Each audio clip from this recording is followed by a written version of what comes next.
Genesis chapter 20, verse 1 through 21, verse 7. Again, we're not reading these all the way. We're just going to use the passage breakdown the story arc at the end. So let's begin now. Abraham moved on from there into the region of the Negev and lived between Kadesh and Shur. For a while he stayed in Gerar, and there Abraham said of his wife, "She is my sister." Then King Abimelech, king of Gerar, sent for Sarah and took her. All right, so let's just kind of jump in now. So this is taking place after, obviously, the events of chapter 19, which, if you remember, is the destruction of Sodom and Gomorrah. It's interesting that Abraham stayed in like this kind of mountain over here, and then there were these hills, and then there was the valley down here where Lot lived. And so Abraham's up here, and he can look down through the ridges and see where Lot is. And once this place gets destroyed, Abraham leaves. The destruction of Sodom is a pretty big event, it seems like, for Abraham and Lot. And so Abraham moved on from there into the region of the Negev, which was down south towards Egypt, and lived between Kadesh and Shur. For a while he stayed in Gerar. There Abraham said of his wife, "She is my sister."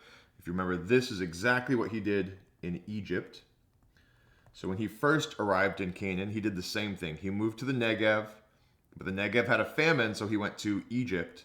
And there he said, "She is my sister." Well, now this is 25 years later.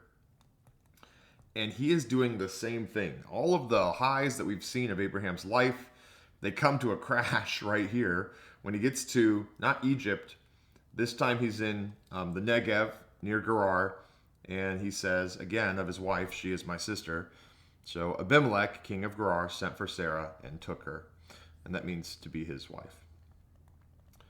All right. Let's kind of just jump down to the bottom. We'll start off in verse 1. Woohoo! Come back. So this story starts in verse 1, and it's Abraham moves to the Negev.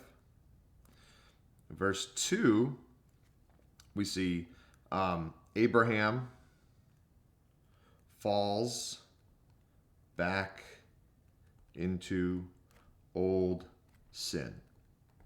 Maybe he's discouraged because of Sodom and Gomorrah. Maybe it's just a pattern of sin that he's always held on to. But he lies about his wife, Sarah, once again. And Sarah, is married to Abimelech. Abimelech, by the way, is not his name. It's a title. It's what they called their kings. So, coming back up to the top here. But God came to Abimelech in a dream one night and said to him, "You are as good as dead because of the woman you have taken. She is a married woman." We might ask here, why did King Abimelech send for Sarah? Sarah is now 90 years old. There's no mention of her beauty here. It's more likely that when Abraham came, he arrived with hundreds of people in his caravan. He arrived probably with thousands of flocks of sheep and other animals. He came in as a powerful man. The king Abimelech wanted to ally himself with Abraham, and so he said, "Oh, your wife Sarah's here? Well, I'll let her be my wife." Now we have an ally going on, ally relationship. And so God comes to Abimelech in a dream one night and says to him, "You are as good as dead because of the woman you've taken. She is a married woman." It's also important to remember that at the same time chapter 19 is happening, 18 is taking place, where God promises a son in 1 year. So this is taking place within, weeks of chapter 18. Sarah might even be pregnant with their child at this time. And now she's in Abimelech's household. She's been taken as a wife. Verse 3 is a big deal because before this, right here, the covenant and promise is in jeopardy. Jeopardy. So let's go back down to the bottom. I want to go back to, so that was verse 1. This is verse 2. Now let's go to verse 3. We'll go up here. God confronts Abimelech,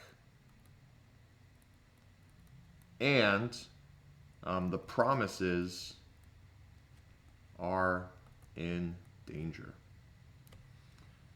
Sorry, let me just make my battery quiet. It won't work. Okay, sorry. Well, if you can hear the fan, I apologize. I can't turn it off, unfortunately. Okay. So God threatens Abimelech. He confronts her. He says, the woman you've taken, she's married. Now, Abimelech had not gone near her. This is an important piece of information. If Abimelech had gone near her, then is it Abraham's child or is it Abimelech's child? Is this really the child promised to Abraham and Sarah or something else, right? Abimelech had not gone near her. So he said, that we can just right now ask, why is that the case? Abimelech, why have you not gone near your wife? And we'll get our answer later on. So he said, Lord, will you destroy an innocent nation? It's interesting that Abimelech feels that if he gets killed, the whole nation goes down.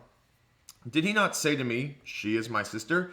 And didn't she also say, he is my brother? They're both in on this. I have done this with a clear conscience and clean hands. What's amazing about this is that Abimelech is appealing to God's righteousness. In the same way that Abraham said, like, Lord, you're just. Are we really going to destroy the innocent with the wicked? Abimelech's doing the same thing. And so if we're looking for a righteous character in this, so far, Abimelech is showing himself to be more righteous than Abraham. He's being truthful while Abraham is being a liar. So we'll head back down to the bottom and we'll hit verses 4 and 5. And Abimelech appeals to God. Particularly, Abimelech appeals to God's justice. He's saying, "You, Lord, this is the intention of my heart. Will you really judge me for this?" And what's incredible is this. Then God said to him in the dream, "Yes, I know you did this with a clear conscience." Like God says, "I see your heart. And so I have kept you from sinning against me." So like, again, how? And this is the same little tie here.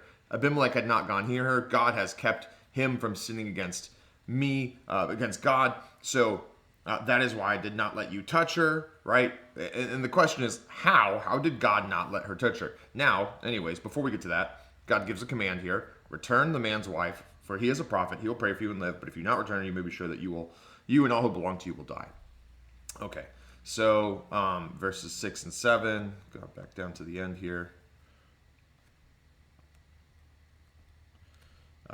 We'll go up. God protects Abimelech and tells him what to do.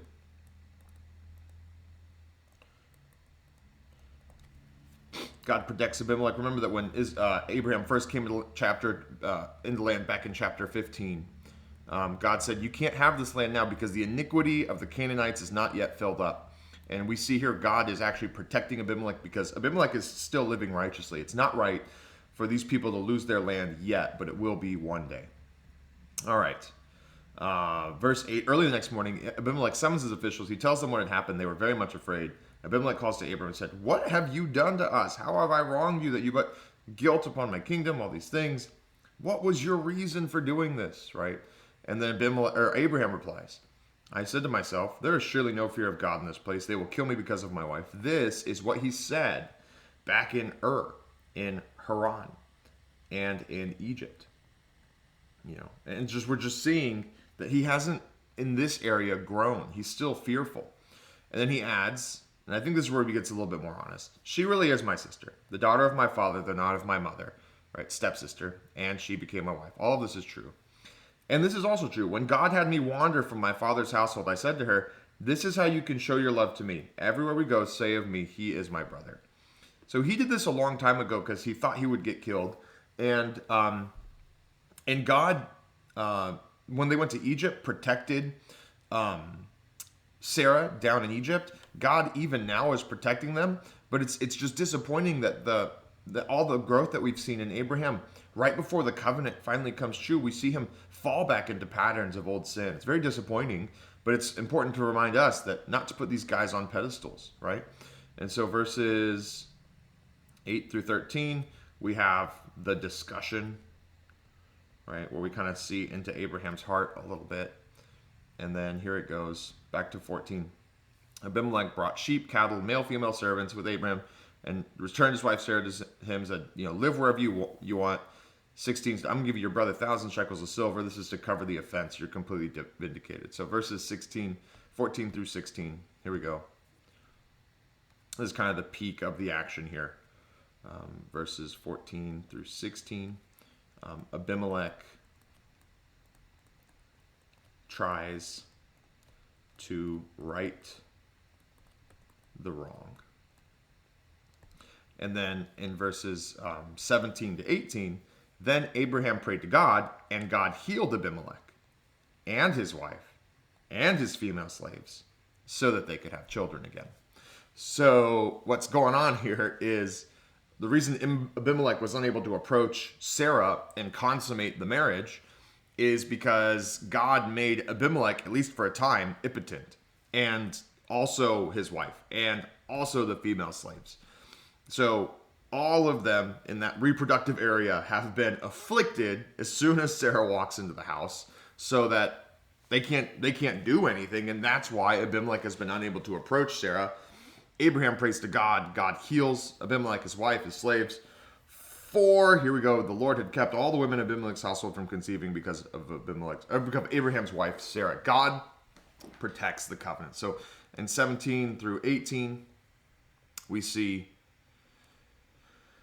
a lot of things. And you could just kind of bring this all the way back down to the bottom. So I'll start down here.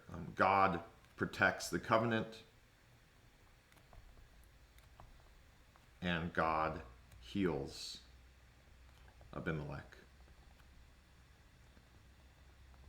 and household.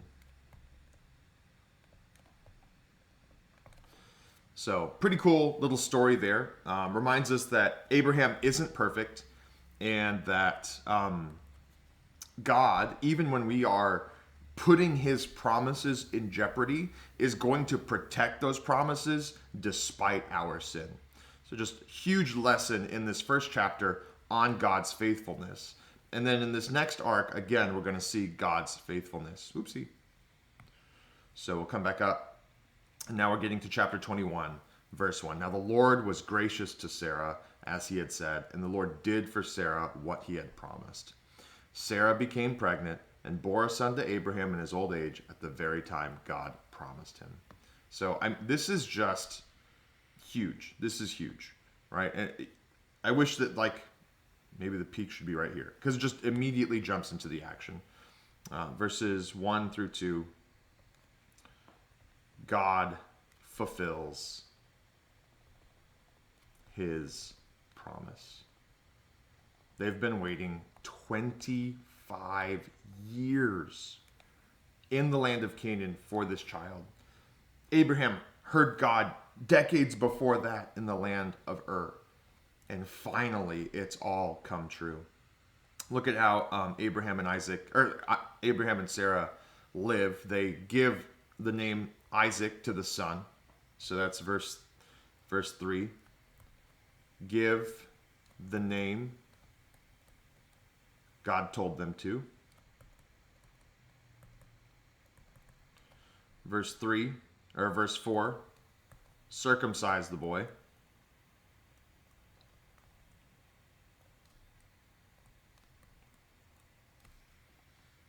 Ooh.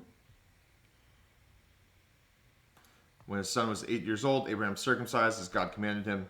And then verse 5, Abraham was 100 years old when his son Isaac was born to him. And so kind of like the peak of this right here is just miraculous promise fulfilled.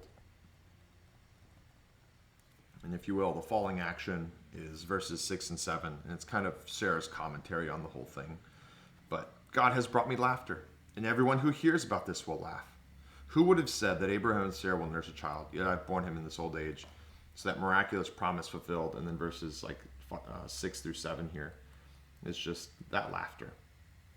Isaac's name, the laughter of his father in faith, the laughter of his mother is a lack of faith, and the laughter of all this. Everyone is just amazed at what God has done in this couple's life, finally giving them the child that they have been waiting on for so long.